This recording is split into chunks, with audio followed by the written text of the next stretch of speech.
పచ్చదనంతో కళకళలాడే ఋషికొండకు బోడిగుండు కొట్టేసి విలాసవంతమైన భవనాలు నిర్మించారు. ఏం నచ్చలేదా? బాగా నచ్చాయి. ప్రింట్ అవుట్ చేయించాలని అడుగుతున్నాను మాయ. మరి నువ్వు చెప్పలేదా? ఇలాంటి చెప్పవు. మాయ సభను తలపించేలా పెద్ద పెద్ద గదులు, హాల్స్, ఫర్నిచర్ తో భవంతుల్ని నింపేశారు. ఈ మాత్రం దానికి ఇంత షాక్ అవుతాడేంట్రా? ఇలాంటివి మా దగ్గర చాలా ఉన్నాయి. నా గురించి చెప్పలేదా బాబుకి? తొలుత పర్యాటక భవనాలని చెప్పిన నాటి ప్రభుత్వం ఆ తర్వాత పరిపాలనా భవనాలంటూ ప్లేట్ ఫిరాయించింది.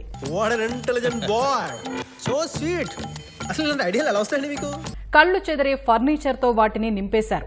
మొత్తంగా 450 కోట్ల రూపాయలు కుమ్మరించి నిర్మించిన ఏం మాట్లాడుతున్నావురా? నరాలు కట్ అయిపోయింది.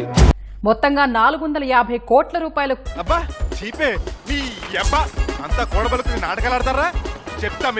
రిషికొండ రహస్యాలను ఈటీవీ మీ ముందుంచుతోంది. ఇప్పుడు ఏం చెయ్యాలి? అసలు ఆ ప్యాలెస్ లో 500 కోట్ల రూపాయల నిధులు వెచ్చించి ఏమి నిర్మించారు? మీకెందుకు ఏమి నిర్మించుకుంటే మీకెందుకు వచ్చింది నొప్పి? ఇప్పుడు మీ బాధ ఏంది? మీకేమి రా స్వామి? హమారా దోస్త్ హై. మా వాడు 500 కోట్లు కాకంటే 1000 కోట్లు పెడతాడు. మీకు వచ్చిన బాధ ఏంది? ఇప్పుడు కానీ ఏమోడా ఇంట్లో చూపి నువ్వు చూపించిన దానికల్లా నేను రిప్లై ఇచ్చా. చూపి నీకేంటి, నిన్న ఒక లెవెల్ చేస్తా కదా. ఋషికొండ పైన సుమారుగా 7 బ్లాకుల నిర్మాణం అయితే జరిగింది. అవునయ్యా, 7 బ్లాకులు కాకంటే 14 బ్లాకులు కడతాం. నీకు వచ్చిన బాధ ఏంది? లేకంటే 11 బ్లాకులే కట్టుకుంటాము. మాకు వచ్చింది 11 సీట్లు కదా. ఈయన మన పొగిడా తిట్టాడా? అందుకని 7 కడతాం. ఏమి ఇప్పుడు మార్చేస్తాడు సార్ వీడు అన్నింటినీ మార్చేస్తున్నాడు సార్. జగన్ ఉండేందుకు ఇక్కడ ఒక అత్యాధునికమైన భవనం నిర్మించారు. ఇవన్నీ కూడా బయట రాష్ట్రాల నుంచి కాదు, బయట దేశాల నుంచి ఇంపోర్ట్ చేసుకున్నటి. వాడి కాన్సన్ట్రేషన్ కంటే నీ ఓవర్ యాక్షన్ ఎక్కువైపోయిందిరా.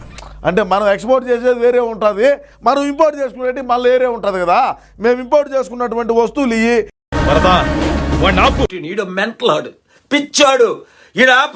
డైనింగ్ హాల్, ఈ డైనింగ్ హాల్ చూస్తుంటే ఇంకా దీన్ని ప్రారంభించలేదు. కానీ అధికారంలో ఉంటే ఓపెన్ చేసి నువ్వు అధికారం లేనప్పుడు ఎట్లా ఓపెన్ చేస్తామయ్యా?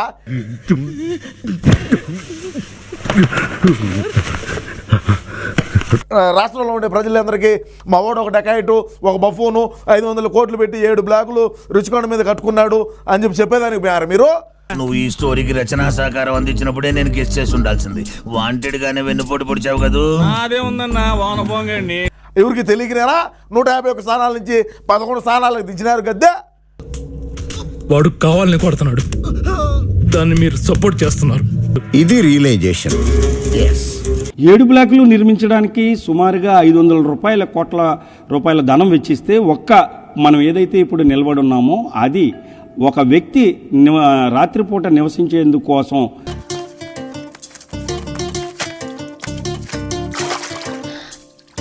ఆరేసుకొని వాడుకోండి, పారేసుకోవద్దు. ఓకే, ఇది జగన్ నివాసం కోసమే నిర్మించినట్టుగా ఇక్కడ ఏదైతే బాత్రూమ్స్ ఉన్నాయో బాత్రూమ్స్ కానీ బెడ్రూమ్స్ కానీ కమోడ్స్ ఏది చూసినా కానీ చాలా కాస్ట్లీస్ట్ గా కనిపిస్తుందని చెప్పొచ్చు. నేనే దగ్గరుండి ప్రింట్ చేయించాను బాబు గారు. అయితే ఇదంతా మీ క్రియేషన్ అన్నమాట. అవును బాబు గారు, అందులో కలరు, కాన్సెప్ట్, మార్పులు చేర్పులు మొత్తం నావే. టేబుల్ లా అనిపించే పొయ్య అంటే స్టవ్. అంటే ఇప్పుడు అందరూ వాడినట్టు మేము వాడం కదా. మేము ఏది చేసా కొత్తగా ఉంటాం స్వామి. మేము రాజధాని కట్టకపోయినా కొత్త, సచివాలయం తాకట్టు పెట్టినా అది ఒక ఘనతే. ఇన్నాళ్ళు ఎక్కడ దాసేమో ఈ కవిత వేసని. ఇది కమోడ్ దాదాపుగా 35 లక్షల విలువ చేసే కమోడ్గా అయితే మాత్రం అమ్మ బాత్రూంలో పోయినాడయా. విధాడిందిరా నీతో నీ వింత నాటకం. ఇది 35 లక్షలు చేస్తాడు అన్న. పొనుకొని ఫ్రెష్గా పొనుకొని 2-3 గంటలు స్నానం చేస్తాడు. భరించలేకపోతున్నాం బ్రో, డబుల్ పేమెంట్ ఇస్తానని ఆపేమని చెప్పండి. 2-3 గంటలు స్నానం చేసేదానికి 35 లక్షలు పెట్టి బాతు డబ్బు తెచ్చుకున్నాడు. మీకు వచ్చిన బాధ ఏంది ఇప్పుడు?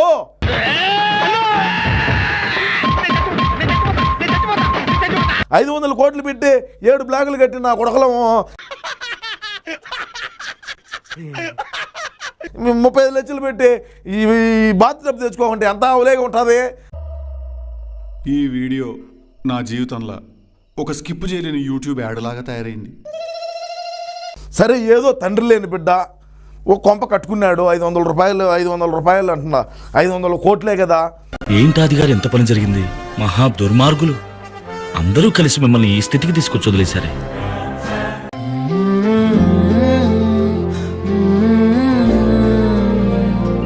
ఇదయ్యా రాంప్రసాద్, నువ్వు ఈ 40 ఏళ్ళు ఈ నరకాన్ని అనుభవించక తప్పదు. 40 ఏళ్ళ తర్వాత అలవాటైపోతుంది, ఇక నువ్వు వెళ్ళొచ్చు.